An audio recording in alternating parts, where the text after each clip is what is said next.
permet de remercier les organisateurs, les speakers ainsi que l'ensemble des présents à cette journée dédiée à la transformation digitale.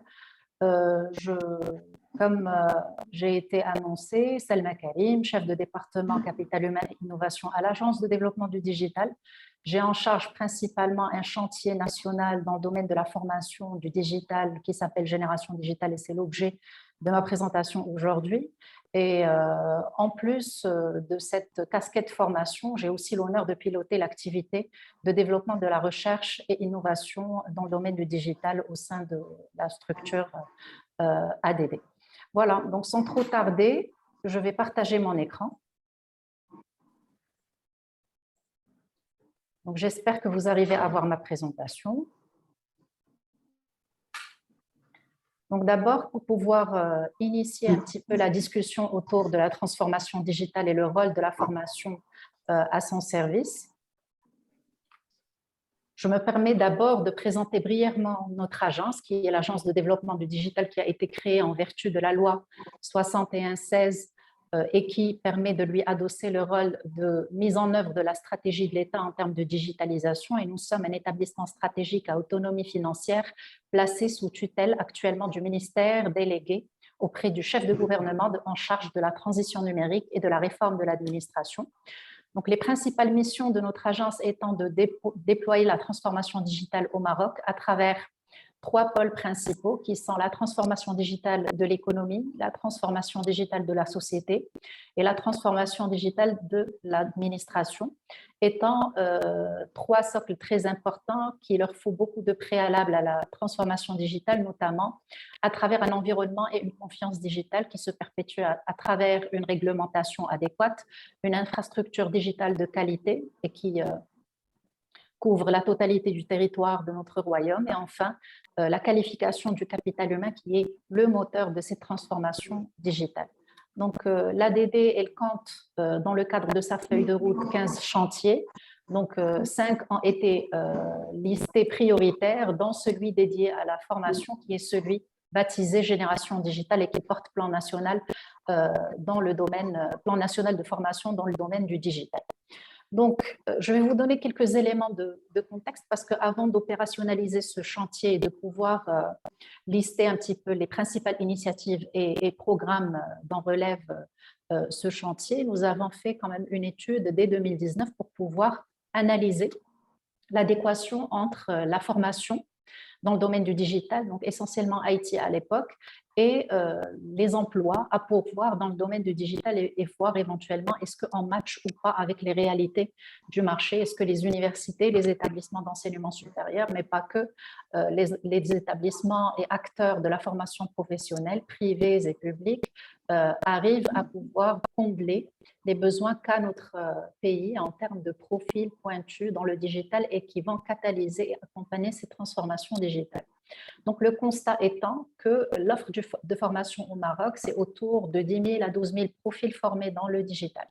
Donc, le digital, c'est les métiers du ICT et qui sont essentiellement autour de 3 000 pour l'enseignement supérieur universitaire, 1 000 dans le cadre de la formation des cadres et l'enseignement supérieur privé qui est estimé à autour de 2 000 profils formés. Pour ce qui est un petit peu de la formation professionnelle, donc il y a le pool OFPPT, mais aussi la formation diplômante professionnelle qui forme autour de 6 000 profils. Et bien évidemment, la formation certifiante et qualifiante spécialisée dans le domaine du digital et avec des acteurs qui sont de plus en plus émergents autour de 500 profils. Ce qui permet de tracer un petit peu la feuille de route en ce qui concerne l'évolution un petit peu de l'économie marocaine face à ces profils créés et de pouvoir éventuellement en tracer les prémices quant à l'adéquation de cette offre de formation avec l'offre de développement de ces profils IT dont le marché est fortement demandeur. Donc, lors d'une extrapolation sectorielle qu'on a pu faire avec le cabinet qui nous avait accompagnés à l'époque, donc on a trouvé que le Maroc aurait besoin de 9 000 à 10 000 emplois dans le domaine du digital chaque année. Donc, à horizon 2030, ce qui aurait donné un chiffre de 100 000 emplois créés dans le domaine du digital, tous secteurs confondus, donc primaire, secondaire et tertiaire. Et bien évidemment, il y avait une ventilation de ces emplois qui concernait essentiellement à 30% les métiers liés au développement informatique, donc tout ce qui est coding, full stack dev, front-end, back-end, etc. Il y avait toute la partie émergente liée à la data, parce que l'intelligence artificielle était de plus en plus au cœur de la transformation digitale et était adoptée de plus en plus par des secteurs tels que le secteur bancaire, le secteur des services, etc. Donc, il y avait une forte demande qui allait croître de 20% pour les profils data. Il y avait toute la partie run, donc les opérations liées à l'infrastructure, au réseau, tout ce qui est métier classique de l'informatique, donc autour de 25%, et le reste qui concerne les métiers relatifs au digital, notamment toute la partie marketing digital, peut-être des nouveaux métiers liés à l'IoT, au blockchain, etc. Donc, c'était ça plus ou moins l'image sur laquelle on s'était attardé pour pouvoir lancer l'initiative du chantier. Donc, le constat est en force. Si on analyse les deux slides, donc c'est des profils formés autour entre 11 000 et 12 000 profils, et nous avons des postes, des besoins autour de 7 000 8 000, mais ces profils-là ne matchent pas avec les réalités du marché, donc auquel cas, pour les profils formés, donc il y avait des profils expatriés, parce qu'on le sait tous, le Maroc fait face à de la concurrence internationale face à ses talents digitaux. Donc la plupart des lauréats sont maintenant très courtisés au niveau des grandes écoles et des écoles spécialisées dans le digital pour être directement employés en Europe, en Asie ou même aux États-Unis. Donc nous faisons face à cette pression à l'international. En plus, il y a des profils qui sont insérés déjà, donc autour des 11 000, 12 000, en forme, et ces 6 000 à 7 000 profils sont déjà insérés dans des postes liés au digital. Il y a aussi un phénomène qui est plutôt salutaire, et c'est le cas de tous les secteurs, c'est qu'il y a des profils qui sont généralement formés dans le digital, mais qui choisissent de faire carrière dans d'autres secteurs, c'est-à-dire quelqu'un qui s'oriente vers les métiers sociaux ou autres. Donc, on peut être formé au digital, mais ne pas exercer une profession liée directement au digital. Et dans ces 11 à 12 000 profils, si on soustrait un petit peu les profils qui partent à l'étranger, les profils qui sont insérés soit dans le domaine du digital ou soit dans un autre domaine, on a autour de 2 500 à 3 000 profils qui ne sont pas insérés. Donc, c'est des lauréats, généralement des diplômés, et qui ne matchent pas généralement avec les besoins du secteur du digital IT au Maroc pour cause de non-adéquation de la formation qu'ils ont, de par peut-être l'obsolescence ou les technologies qui sont enseignées au niveau peut-être des universités et des établissements supérieurs ne reflètent pas un petit peu et n'accompagnent pas un petit peu le besoin en technologie des acteurs écosystémiques. D'accord? Donc, il y a ce gap entre la formation et les métiers. Donc, après, donc, les besoins dans le domaine du IT, donc, nous avons des postes pourvus que nous avons vus ultérieurement. Donc, les 7 000 8 000 postes, nous avons les postes pourvus, et il y a des postes non pourvus. Malgré qu'il y ait des profils non insérés, il y a quand même des postes euh, qui peuvent être mis à disposition de ces profils, si à condition qu'il y ait une formation qui est disposée à ces profils, ou bien qu'on travaille directement avec les acteurs de l'éducation-formation pour que ce gap ne le soit pas, et que les postes non pourvus puissent être octroyés à des lauréats qui sont en adéquation avec les métiers. Voilà, donc ça c'est le constat initial qui a poussé à y avoir une réflexion autour du capital humain en tant que facteur important de la transformation digitale, et comment l'ADD, à travers un chantier national qui porte plan national de formation, peut accompagner cet effort national de formation à ce qu'il accompagne cette transformation digitale à travers le capital humain nécessaire à l'entreprise marocaine, à l'administration marocaine, mais aussi à la société marocaine pour qu'elle puisse entamer ce processus de transformation digitale.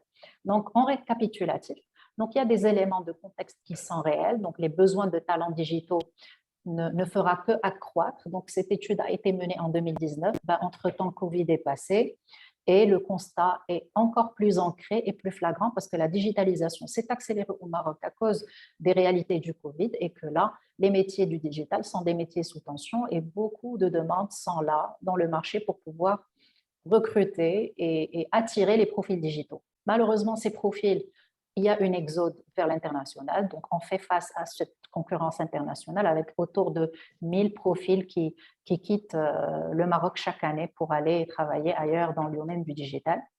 Bien évidemment, le gap qu'on a cité tout à l'heure entre les profils et les emplois. Et nous avons constaté à travers des benchmarks que beaucoup de pays ont vécu ou vivent toujours la même situation que le Maroc et ils ont fait appel à l'État, au pouvoir public et à la Fédération des efforts écosystémiques pour pouvoir porter des programmes structurants avec des enjeux de formation et sur la base de partenariats publics et privés pour booster un petit peu la transformation digitale. Le constat étant là, au-delà des enjeux de la transformation digitale et les préalables de la transformation digitale, ben le Maroc et les Marocains ont besoin d'avoir un savoir-faire et compétences digitales. Parce que, in fine, pour pouvoir consommer de l'applicatif digital, que ce soit public ou privé, mais in fine, il faut avoir des skills. Pour pouvoir avoir des skills, ben déjà, si on n'est pas alphabétisé numériquement et qu'on n'a pas accès à la technologie, il faudrait commencer par avoir accès à ces technologies et avoir des contenus d'acculturation digitale. Ben, si jamais on consomme le digital et on l'utilise, ben, il faudrait à un certain moment qu'on pense à développer nos compétences si on est collaborateur ou entrepreneur dans le public ou dans le privé et pouvoir pousser cette compétence digitale à ce qu'elle soit à même à consommer et créer même des applicatifs digitaux. Et bien évidemment, il y a le secteur de l'éducation-formation, parce qu'on ne va pas faire la formation tout seul, mais en s'appuyant sur les structures légitimes et institutionnelles qui sont les universités, les ministères de tutelle, ainsi que l'OFPT pour pouvoir former ces ressources dont a besoin le Maroc. Donc, former pour quel objectif? Déjà, initier la nouvelle génération au digital dès son jeune âge. Donc, il faut déjà commencer très tôt et beaucoup de pays le font.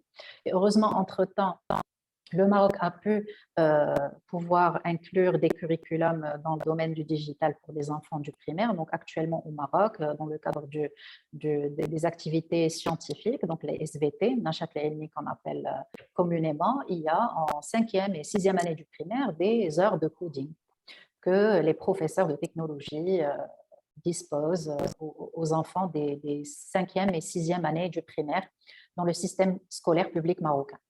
Donc, le deuxième objectif serait d'améliorer la compétitivité des entreprises, donc en formant un petit peu les ressources humaines dont elles ont besoin, mais en attirant aussi des compétences peut-être continentales pour pouvoir combler le gap de la compétence digitale.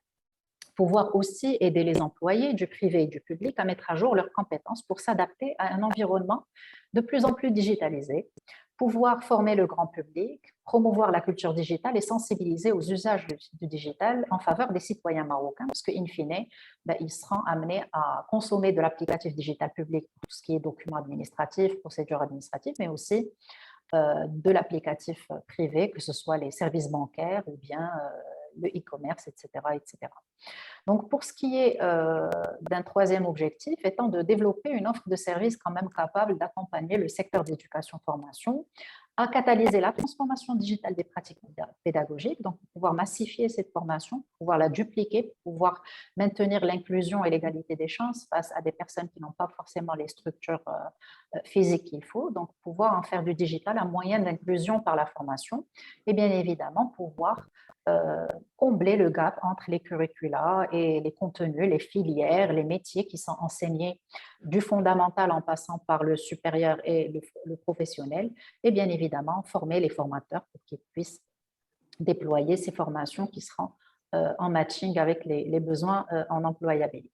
Et enfin, pouvoir orchestrer tout cet effort national dans le domaine de formation à travers des acteurs nationaux qui sont dédiés à la EdTech pour faire émerger un métier, un marché dédié à la EdTech nationale, parce que qui mieux que les Marocains pour développer des contenus spécifiques et culturellement adaptés aux Marocains dans le domaine de l'éducation, mais aussi fédérer la recherche scientifique, l'innovation, déjà dans le domaine de l'éducation-formation, mais pas que, encourager la recherche et l'innovation dans le domaine du digital. Donc, c'est une version 360 pour pouvoir porter le capital humain dans le domaine du digital pour qu'il soit force de proposition, catalyseur et acteur primordial de cette transformation digitale. Qui dit génération digitale, donc c'est 4 principales initiatives nationales. Chaque initiative est un programme en lui-même, dont plusieurs projets émanent et 3 principaux enablers. La vision derrière ce chantier à caractère national étant de répondre aux attentes de l'écosystème et aux enjeux sectoriels du pays en termes de digitalisation ou de transformation digitale, et bien évidemment à travers un rôle que porte l'ADD en tant qu'animateur, coordonnateur et catalyseur de l'effort national, de façon à former en continu et durablement les Marocains en compétences digitales et participer à la transformation digitale des pratiques pédagogiques du secteur de l'éducation-formation. Donc, les initiatives étant de travailler directement avec les professionnels de l'éducation pour pouvoir créer une offre de formation dans le domaine du digital adaptée, donc du fondamental, professionnel et supérieur. Bien évidemment, pouvoir accompagner l'effort en formation continue des employés du privé et du public dans le domaine du digital.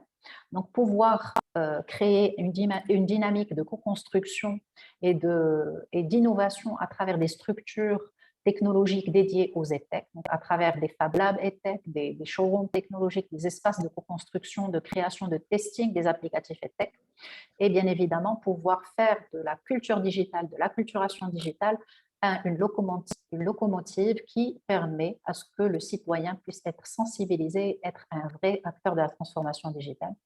Et bien évidemment, il y a un programme très ambitieux que nous portons à l'ADD qui s'appelle Digital Academy et que nous avons lancé déjà dans une première expérience pilote à travers une offre de formation. Donc déjà, d'abord, c'est quoi Digital Academy? C'est un catalogue de formation dans le domaine du digital qui couvre l'ensemble des disciplines du digital. Donc, du développement en passant par l'IA, en passant par la blockchain, tout ce qui est parcours startup, etc. Que ce soit à travers une offre en ligne, une offre hybride, et qui permet soit d'assurer le perfectionnement digital, la reconversion au métier du digital, pouvoir booster l'entrepreneuriat digital et pouvoir développer et démocratiser un petit peu la culture du digital auprès des citoyens. Je vais en parler plus en profondeur tout à l'heure. Donc, le temps juste de présenter le chantier. Donc, pour pouvoir porter ces initiatives à caractère national très ambitieux, nous avons besoin de enablers, donc c'est de catalyseurs, pour pouvoir orchestrer et accompagner cet effort. Donc, déjà, à travers la création d'un label pour pouvoir garantir la qualité des formations, à travers l'écosystème des tech Maroc, c'est-à-dire pouvoir identifier les champions nationaux pour pouvoir porter cette vision de la transformation digitale à la fois des contenus et des pratiques pédagogiques. Et enfin, pouvoir catalyser l'effort de la recherche scientifique pour pouvoir monitorer ce chantier, mais aussi être force de proposition en ce qui concerne les nouvelles technologies digitales et la valeur un petit peu de la publication scientifique au niveau du monde, mais aussi pouvoir profiter de cet élan de recherche pour pouvoir créer et faire émerger l'innovation dans le domaine du digital avec de la valorisation socio-économique. Donc, génération digitale. Donc, je vais vous parler un petit peu des initiatives qui ont déjà été opérationnalisées par l'ADD, parce que l'ADD a été créée en 2018, mais a été opérationnalisée en 2019 à travers les premiers recrutements. Moi-même, je fais partie du staff de l'ADD depuis 2019. Et c'est à compter de cette date qu'on a commencé à travailler pour opérationnaliser les 15 chantiers que je vous ai présentés tout à l'heure, mais plus spécifiquement les 5 chantiers prioritaires dans ce chantier Génération Digitale que j'ai l'honneur de porter et de piloter au sein de notre agence. Donc, pour le programme Digital Academy, nous avons déjà lancé la plateforme nationale e-learning Academy Raqmiya. Donc, nous sommes en train de déployer le programme Digital Jobs. Donc, c'est un programme de reconversion des jeunes dans les métiers du digital. Pour ce qui est de l'offre de formation dans le domaine du digital et accompagnement de la formation pour le public et le privé, nous avons déjà accompagné dès 2019 l'OFPPT en tant que référent digital dans le cadre de 2 chantiers très importants. Le premier étant la mise à niveau de leur carte actuelle, c'est-à-dire en termes de digital et IA. Donc, il y avait la naissance, la mise à jour de nouvelles filières et la mise à jour de filières anciennes pour qu'elles puissent matcher avec les besoins des employeurs. Et bien évidemment, nous avons contribué à la création de la carte de formation officielle des CMC, des cités des métiers et des compétences dans son volet digital IA. On est fiers d'avoir introduit des métiers tels que data steward au niveau de l'OFPPT ou par exemple développeur de solutions spécialisées en technologie immersive, donc réalité virtuelle et augmentée. C'est des exemples, mais la carte est vraiment très très riche et elle est déployée sur les différents instituts de formation professionnelle de l'OFPPT. Voilà, donc nous avons pu entre-temps mener plusieurs ateliers de formation et de sensibilisation et de webinaires en faveur du secteur privé et public, et nous avons également initié un Digital Transformation Center à travers une initiative mondiale que nous avons déployée cette année au Maroc à travers un pilote avec le ITU, c'est un organisme onusien dédié à l'ICT. Voilà, donc pour le Fab Lab EdTech, nous avons déjà travaillé sur un MVP, un premier MVP du showroom virtuel EdTech que nous présentons aux différents secteurs, aux différents acteurs institutionnels pour voir comment pouvoir collaborer dessus. Et nous sommes en train de déjà développer en MVP complémentaire un Fab Lab EdTech virtuel pour pouvoir déjà avoir un produit rapidement déployable en faveur de l'écosystème de formation pour qu'il puisse être à la fois un showroom technologique en faveur des éditeurs de solutions digital learning, EdTech, que ce soit nationaux ou internationaux, que ce soit un espace d'échange et de co-création et un espace de testing pour les professionnels et un espace dédié à l'innovation, à l'exploration un petit peu de ce que la technologie peut permettre comme perfectionnement, comme amélioration, que ce soit des contenus de formation, mais aussi des pratiques pédagogiques dans le secteur d'éducation-formation. Pour ce qui est la formation grand public, donc Académie Al-Rahmiya et le parcours acculturation digitale que nous avons déjà déployé cette année. Et l'année dernière, nous avions lancé une plateforme dédiée à la sensibilisation à la cybersécurité pour les enfants qui s'appelle eHimaya.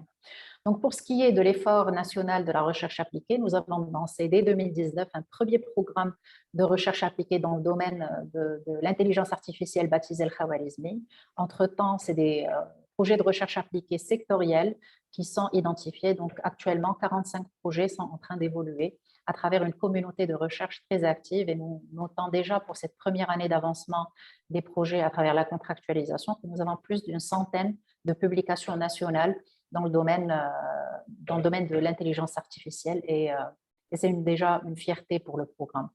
Donc, nous travaillons aussi avec des laboratoires de recherche spécialisés dans le digital learning pour pouvoir travailler sur les learning analytics de la plateforme Académie Al-Rahmiya, à la fois pour alimenter les travaux de recherche dont les chercheurs sont très, très demandeurs, mais aussi pouvoir analyser cette expérience nationale e-learning et pouvoir tracer.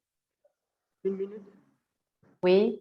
Une minute, s'il vous plaît, pour conclure. Une minute pour conclure. Pour conclure, d'accord, très très bien. Donc, nous avons aussi initié un certain nombre de chantiers. Donc, comme je vous ai expliqué, je passais rapidement sur les réalisations.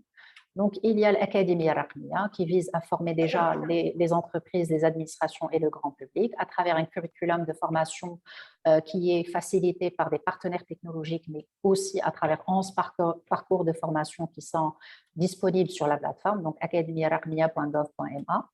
Ensuite, il y a un parcours que nous avons créé spécialement en Darija pour le grand public qui est disponible sur la plateforme, et ça, c'est les thématiques essentielles.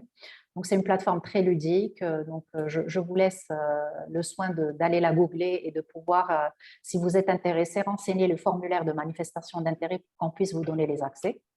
Et c'est une plateforme très riche avec plus de 173 contenus de formation. Donc, nous avons déjà lancé un centre de formation unique en son genre au niveau de l'Afrique du Nord. Donc, c'est un centre spécialisé dans la formation de professionnels dédiés au développement de technologies immersives, notamment la réalité virtuelle augmentée.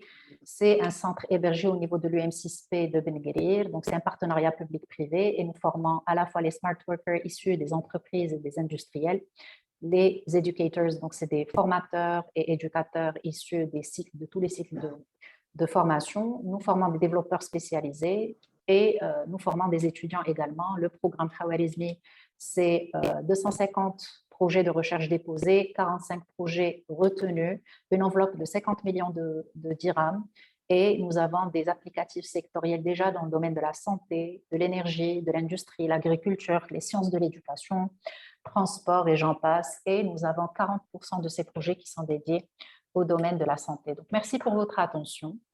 Et si vous avez des questions, bien évidemment, moi, je reste à votre disposition. Merci, Madame Salma Karim, pour cette présentation dans laquelle vous avez exposé la mission de l'Agence de développement du digital du Maroc et vous adressez les orientations générales pour la promotion du digital au Maroc et vous avez présenté pas mal de projets internationaux, y compris le projet Digital Academy, celui qu'on vient de voir l'an dernier, le projet Al-Khwarizmi. Donc, c'est vrai que le digital est un facteur important pour faire face aux défis socio-économiques en particulier. Donc, je m'adresse au public s'ils ont des questions à poser à Mme Salma Karim par rapport à ce qui est bien présenté. Ou s'ils ont des réflexions.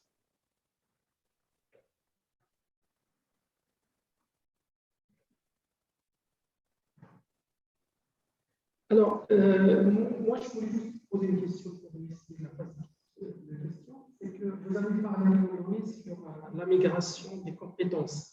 Et donc, ça, c'est un mouvement qui n'est pas propre seulement pour le Maroc. Et donc, moi, ma question, c'est comment freiner ou limiter le flux de migration au Maroc.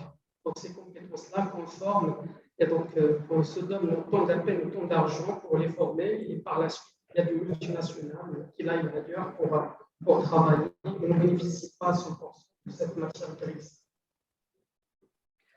Peut-être freiner étant un très grand mot, peut-être les dissuader, peut-être de rester au Maroc au lieu de partir, parce que pouvoir les freiner, c'est une liberté in fine personnelle, on ne peut pas les interdire.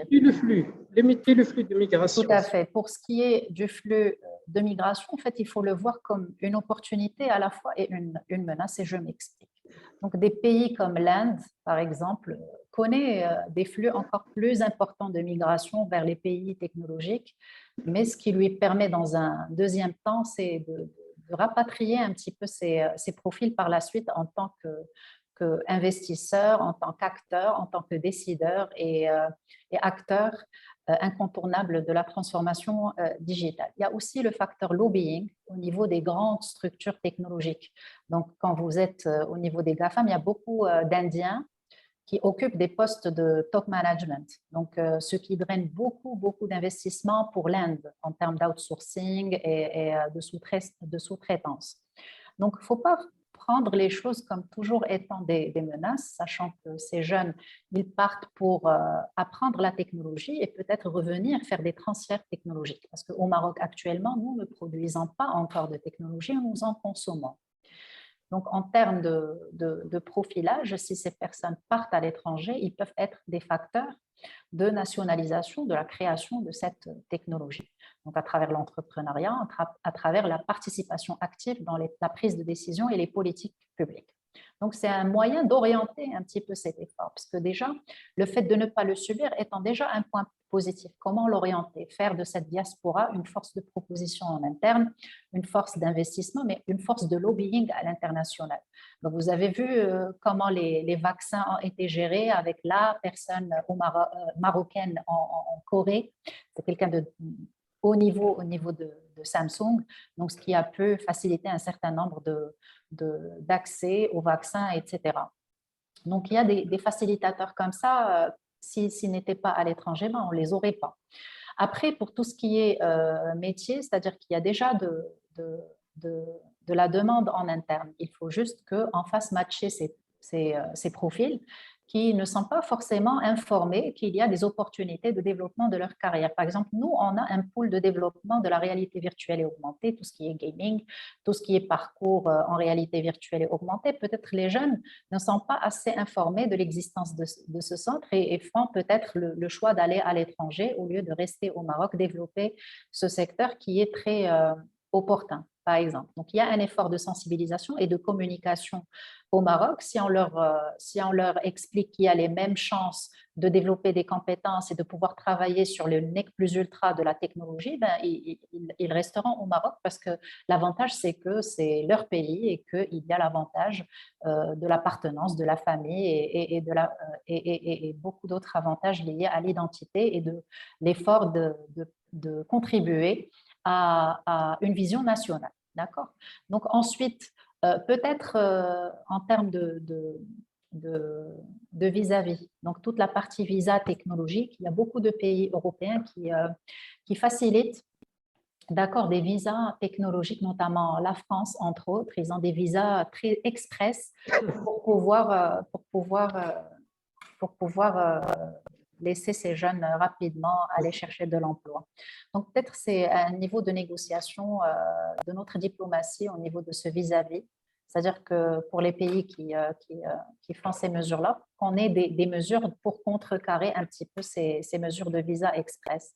Et il y a même des propositions au niveau de beaucoup de fédérations professionnelles, c'est que le Maroc a une vision africaine, donc il est implanté au niveau de l'Afrique subsaharienne, que ce soit par des efforts économiques, diplomatiques, mais aussi des efforts de formation, parce que des organismes tels que l'OFPPT maintenant forment en masse en Afrique. Ça serait peut-être un moyen de mutualiser les efforts en termes de profils digitaux, en termes de métiers digitaux, et peut-être l'Afrique la coopération sud-sud et l'investissement en Afrique sauverait un petit peu la mise. Donc voilà, c'est des propositions en mode exploratoire. Il est clair que l'effort de pouvoir faire la rétention des talents marocains n'est pas spécifique au digital parce que le secteur de la santé vit la même situation. Il y a une exode énorme de médecins et d'infirmiers vers d'autres pays. Donc, des secteurs aussi tels que l'éducation vivent aussi le même phénomène. C'est un phénomène qui est global parce que même pour des pays qui sont très développés, ben, ils le vivent avec d'autres pays parce que maintenant, on vit la partie de nomadisme professionnel et que ces générations jeunes ne croient être citoyennes du monde. Donc, ils veulent toujours s'ouvrir à l'international et explorer beaucoup d'opportunités à l'international. Et c'est une façon de gérer l'emploi qui est maintenant une réalité et à laquelle il faut faire face avec des façons très créatives et ne pas le voir comme une menace, mais plutôt l'orienter du côté comment le pays il peut tirer profit de ce phénomène. Voilà, donc nomadisme, lobbying, transfert technologique et effort diplomatique seraient peut-être les maîtres mots de ces mots. Merci, madame. Je reviens au public s'il y a des questions à poser, madame Salima Karim. Donc, puisqu'il y a un peu de questions, moi j'ai une autre question par rapport à la promotion de la digitalisation et par rapport aussi à votre position dans l'agence de développement du digital et que vous arrivez à identifier un besoin en termes de profil, est-ce que vous arrivez à descendre aux universités pour dire voilà, il y a tel ou tel besoin pour monter telle ou telle formation? Parce que là, nous, en tant qu'académiciens, lorsqu'on voulait monter des formations pour répondre à un appel à accréditation, donc on n'a pas cette visibilité claire sur la demande du marché du travail. Et donc, vous avez parlé à un moment donné de créer une génération entre guillemets digitalisée. Donc, est-ce que pour encourager des profils qui vont mieux s'insérer dans le marché du travail, vous collaborez avec les universités? Oui, nous collaborons de deux façons avec les universités, que ce soit directement à travers des conventions que nous signons avec les universités dans le cadre d'une vision intégrée pour accompagner la transformation digitale de l'université, que ce soit sur le volet administratif de l'université, le volet pratique pédagogique, mais aussi curriculum de formation. D'accord. Donc, nous avons des partenariats avec l'Université Hassan II, l'Université Mohamed V, l'Université Mohamed VI Polytechnique et d'autres sont en cours, notamment l'Université d'Oujda, entre autres. Donc ça, on le fait, mais nous travaillons directement avec le ministère en charge de l'enseignement supérieur, de la recherche scientifique et de l'innovation, parce que l'ADD, comme j'ai expliqué, c'est un catalyseur et fédérateur. Nous n'avons pas l'ambition de substituer le ministère, ni de substituer l'université, ni de substituer qui que ce soit. Nous sommes là pour tendre la main à ceux qui le souhaitent et contribuer à l'effort national de la transformation digitale. On n'est pas là pour faire le travail du ministère ou là, le travail de l'université, mais nous sommes là pour orienter, pour être force de proposition, mais aussi être un espace de co-création et d'innovation. C'est-à-dire que nous osons développer des recommandations liées à quoi? Liées à quoi au juste? La formation du métier de digital. Déjà le besoin en termes de formation du digital, capitalisant sur ce que nous avons. Moi, je trouve que les universités font déjà un effort dans la formation et mettent à jour leur curriculum et leur parcours de formation à travers les créations, que ce soit en parcours initial ou en parcours de formation en continu, de parcours dédiés au marketing digital, à l'intelligence artificielle, à la transformation digitale même. Donc, nous voyons qu'il y a beaucoup d'universités qui se positionnent à travers des cycles de formation, que ce soit en licence professionnelle et même master spécialisé, mais même en école doctorale, pour pouvoir promouvoir ce type de formation. Et ce n'est pas l'effort qui est, et ce n'est pas le nombre qui fait défaut, c'est plus la qualité. Ce n'est pas un problème de quantité, mais un problème de qualité, parce qu'in fine, ce lauréat, il n'est pas employable par faute de beaucoup de choses, parce que c'est un système éducatif. On ne va pas rectifier le tir la 5e année ou la full master. Donc, c'est un vécu. C'est pour cela que je vous ai dit que nous, on accompagne même le fondamental en passant par le professionnel. Le fondamental, c'est le K-12. Donc, c'est primaire, collège, lycée, la formation professionnelle et l'enseignement supérieur. C'est tous des maillons de la chaîne. Et chacun est important. Il y a le volet soft skills aussi qui est important parce que ça complète la formation technique, parce que l'employabilité d'un candidat dépend de ses compétences techniques, mais dépend aussi de sa force de proposition et sa possibilité ou sa capacité à convaincre les employeurs. Ça aussi, je sais que le ministère et les universités travaillent sur le socle soft skills à travers des career centers, à travers beaucoup de choses qu'ils mettent au niveau des universités. Donc, recommandations, oui, travaillons ensemble, mais c'est un travail de longue haleine et continu et qui ne concerne pas un cycle plutôt qu'un autre. C'est un effort à mettre en place au niveau de tous les cycles de formation. Et petit à petit, les résultats pourront être constatés sur le terrain. Ce n'est pas un travail qui s'inscrit dans l'immédiat ni dans la ponctualité. C'est un travail de réforme profonde du système éducatif marocain et c'est au cœur du nouveau modèle de développement tel qu'il a été proposé et tel qu'il va être développé à travers des stratégies sectorielles, chacun en ce qui le concerne dans le cadre du mandat de ce gouvernement, de ce nouveau gouvernement Artouche. Voilà, ça serait ça mes commentaires. Mes recommandations seraient que la DD est à la disposition de l'ensemble des acteurs écosystémiques d'éducation-formation, que ce soit les universités ou les acteurs privés, nous sommes là pour explorer les possibilités de mener des initiatives en commun et nous nous mettons à votre disposition pour pouvoir avancer ensemble. D'accord, merci.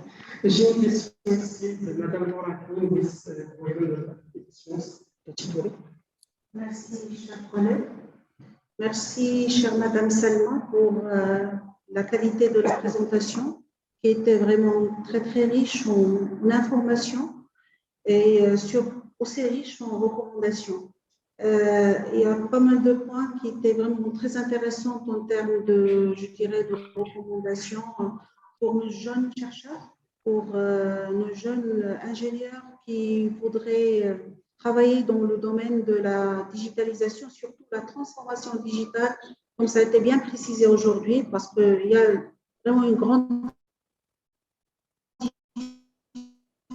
différence quand on parle de digitalisation, parce que le grand défi, c'est au niveau de la transformation. Ma question, madame, ça concerne la formation par la recherche scientifique et l'innovation. Donc, quand on parle de la préparation d'une thèse de doctorat, il y a deux volets. Il y a la formation doctorale en elle-même sur plusieurs aspects. L'aspect transversal, et quand je parle de l'aspect transversal, c'est tout ce qui touche l'entrepreneuriat, les soft skills, la communication et ainsi de suite. Et la spécialité. Nous sommes aujourd'hui tous et toutes réunis aujourd'hui pour parler de tout ce qui est en relation avec la transformation digitale. Donc, c'est tout un écosystème qu'il faut impliquer dans la formation doctorale. Donc, c'est vrai, on ne peut pas rectifier le tir au master, en licence. Donc, la curiosité, ça se forge chez les jeunes, les moins jeunes et surtout chez les enfants. Ça, on est tous d'accord là-dessus. Donc, c'est au très jeune âge qu'on commence à exciter la curiosité de nos enfants pour qu'ils font un jour de bons chercheurs, de bons innovants. Mais maintenant, nous sommes là où nous sommes, c'est notre réalité. Comment l'écosystème qui œuvre et qui travaille pour que nous soyons créateurs d'outils, créateurs de solutions innovantes pour la transformation digitale par la recherche scientifique et l'innovation.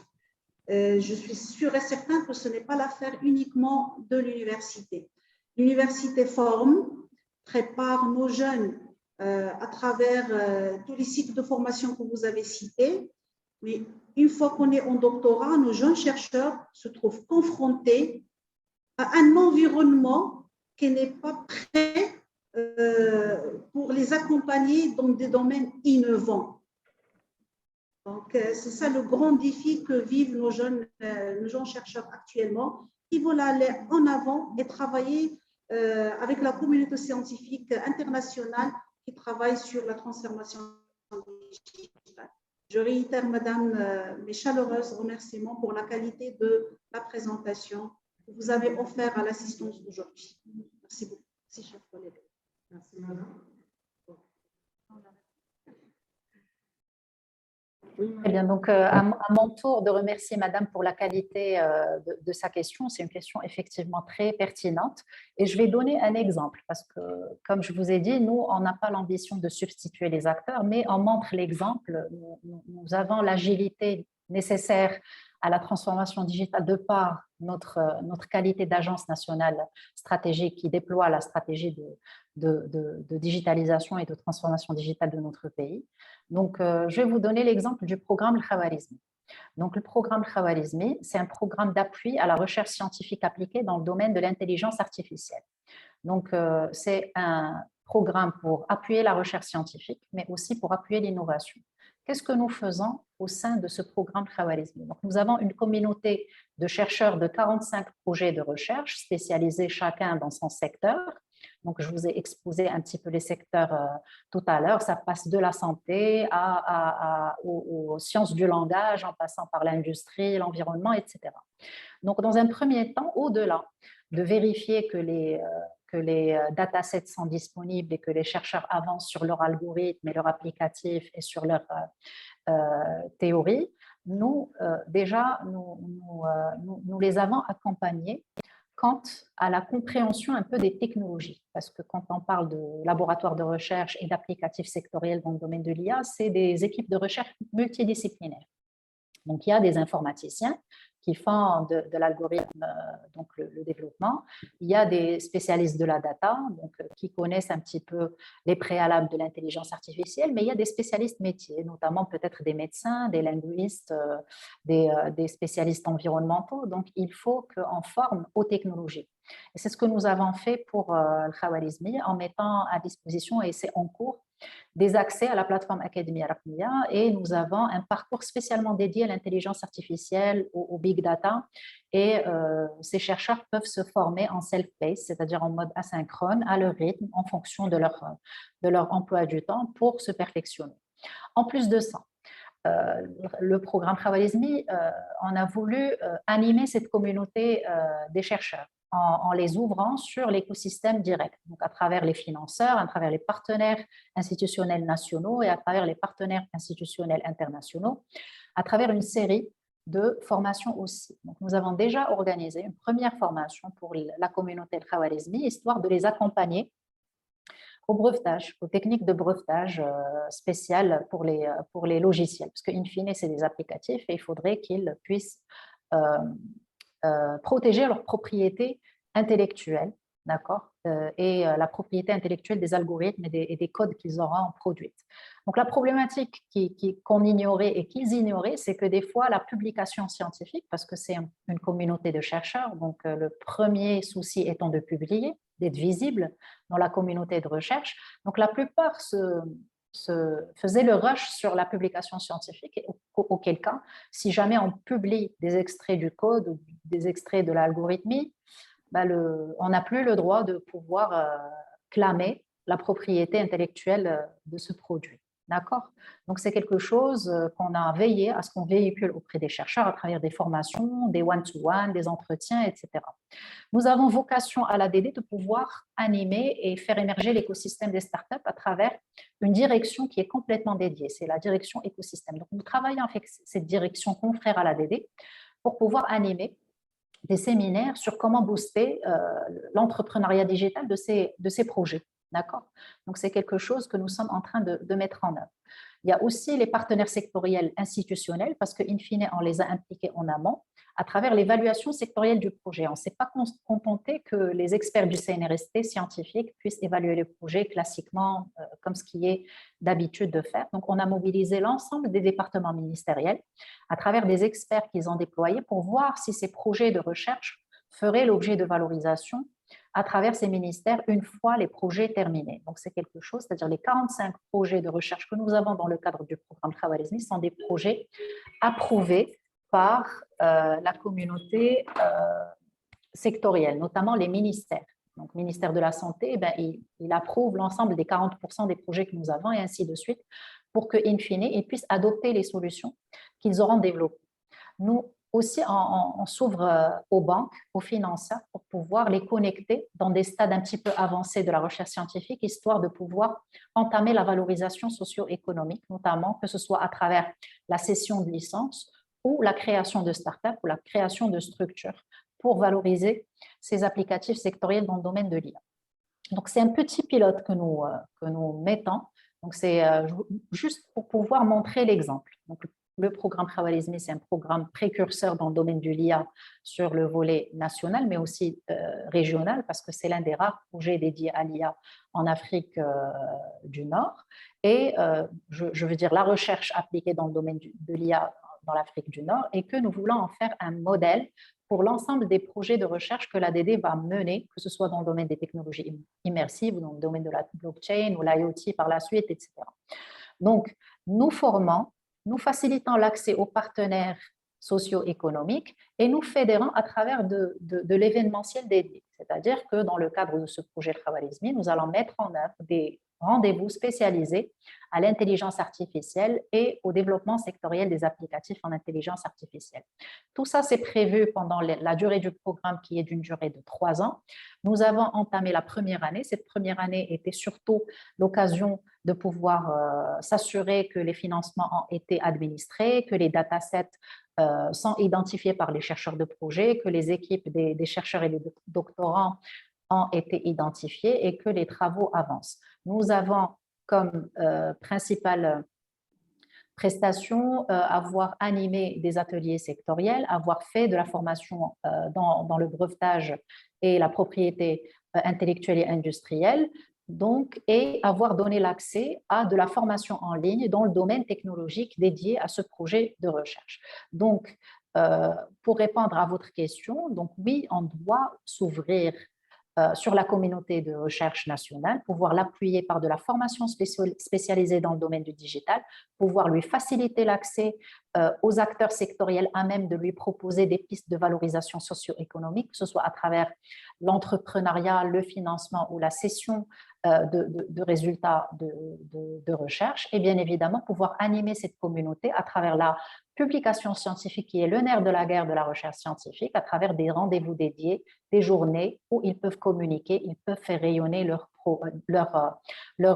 projet et bien évidemment s'ouvrir sur la communauté internationale et voir un petit peu ce qui se fait en termes de best practice, que ce soit en recherche scientifique, mais aussi en termes de valorisation socio-économique. Donc le partenariat, la formation, la facilitation et la connexion, ce sont les maîtres mots de comment booster la recherche scientifique dans le domaine du digital. Et c'est ce que nous faisons déjà à travers le programme Khwarizmi. On espère que ce soit un pilote et qu'il soit dupliqué, copié à souhait. C'est l'objectif. Merci beaucoup. C'est madame. Merci.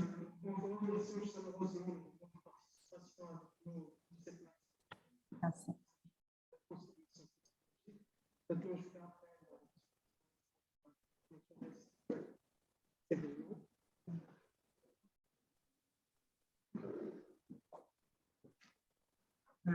Merci beaucoup, Madame Karim. C'est moi qui ai votre intervention. Merci à vous. Pardon pour la Avec grand plaisir. Qu'est-ce qu'on ne ferait pas pour nos chères universités? C'est toujours un plaisir. Je donne la parole à Madame la vice-doyenne de la faculté des sciences, Madame Karim, pour donner un votre audio. Merci beaucoup, chers collègues. Tania de la Faculté des sciences de Tétouan. Je remercie tous les intervenants, tous les conférenciers qui nous ont fait l'honneur aujourd'hui de faire le déplacement à Tétouan. Nous remercions Madame Salma aussi. Nous savons tous et tous que votre agenda est très chargé. Vous avez attendu cet heure à cause, comme l'a vécu la journée, vu la richesse et l'intérêt de toutes les interventions.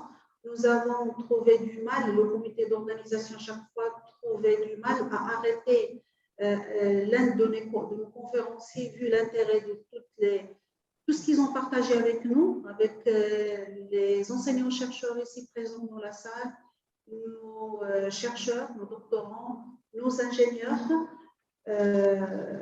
C'était une journée vraiment très, très, très riche, avec la qualité des intervenants, avec les thématiques judicieusement choisies.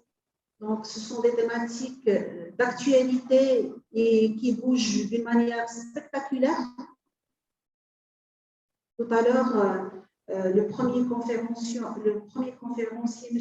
Ayoub Kabali, il a bien souligné qu'il ne s'agit pas d'une innovation que nous allons vivre pendant quelques mois ou quelques années, mais ça joue en quelques jours, pour ne pas dire de quelques semaines. Donc, merci à tous les participants. Je réitère mes félicitations, mes remerciements à M. Ayoub Kabali, M. Moustapha Al-Feddi, M. Abdiya Al-Haq Al-Fellouz, M. Nabil Babache et notre chère, la seule dame, il faut le souligner quand même, et dans un domaine envahi par les hommes, le domaine de la digitalisation. C'est un domaine, je dirais, à majorité homme, Madame Salma Kali. Un merci très particulier et qui mérite un grand applaudissement. Je demande à la salle d'applaudir très fortement le comité d'organisation, toute l'équipe organisatrice, tous les collègues qui ont veillé déjà à rassembler et à faire cette compilation. Je sais très bien que vous êtes des informaticiens purs et durs, fort en compilation, mais la compilation aujourd'hui de nos intervenants, de nos conférenciers, vous l'avez vraiment brillamment réussi. Je remercie tous nos étudiants qui ont resté jusqu'à la dernière minute, et ceci ne peut que témoigner l'intérêt que vous portez à cette journée et aux conférences qui ont été programmées.